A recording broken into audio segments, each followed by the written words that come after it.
I went to my mailbox the other day and I was just rummaging around. I sometimes don't go for a week. A full week will pass and then I'll go pick up all the junk mail and the like. But every once in a while I get a pleasant surprise, and this happened to be in the mail the other day.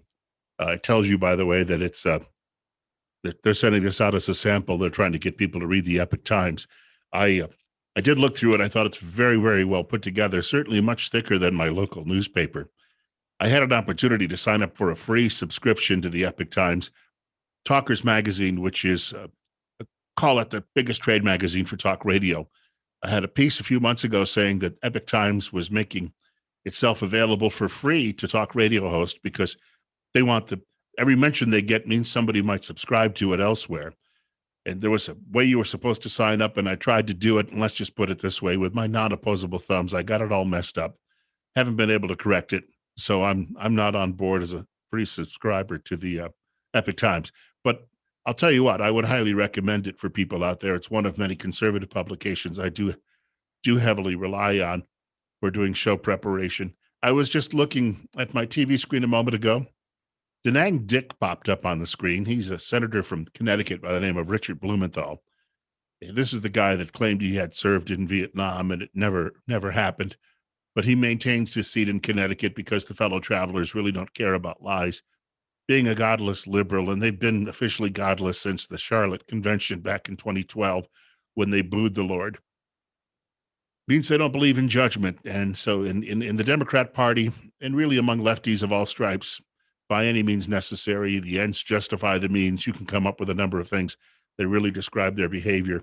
I did do my part in a small way yesterday. I went out and I actually, can I see that? I'm looking over here at the screen. It says I voted. I decided to vote early. I'm not a big fan of voting early because sometimes things do happen in the waning days of an election, and then you can't go back and get a do-over. Well, maybe in Chicago. But I did go vote, and I did it because in my case, I know ahead of time I'm going to be voting for the most conservative name on any ballot. And so voting early, I just wanted to see how it was going as well. And here in a very red state, and I mean deep red Idaho, I walked in and I was at 10:40 a.m. after I got off air. Walked in, it was 10:40 a.m. and there was already a line stretching out into the hallway.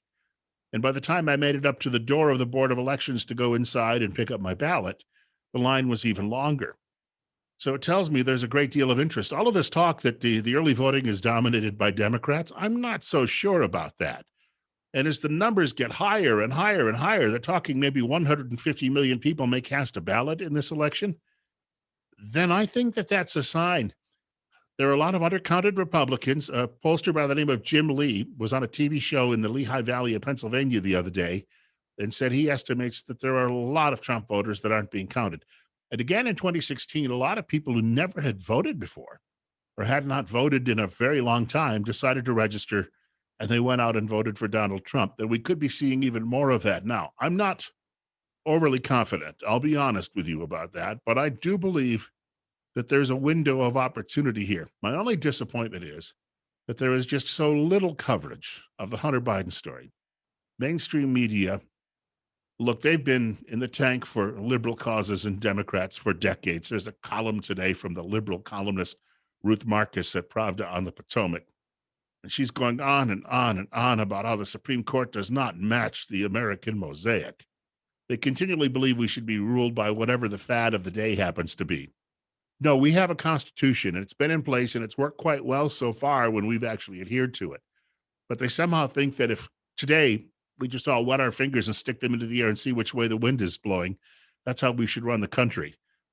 I guess that's why they have expected, or they believe that the judiciary is somehow just another executive, well, not executive, legislative branch of government, and should smooth things out, at least for what they believe, because they believe liberalism is a self-evident truth.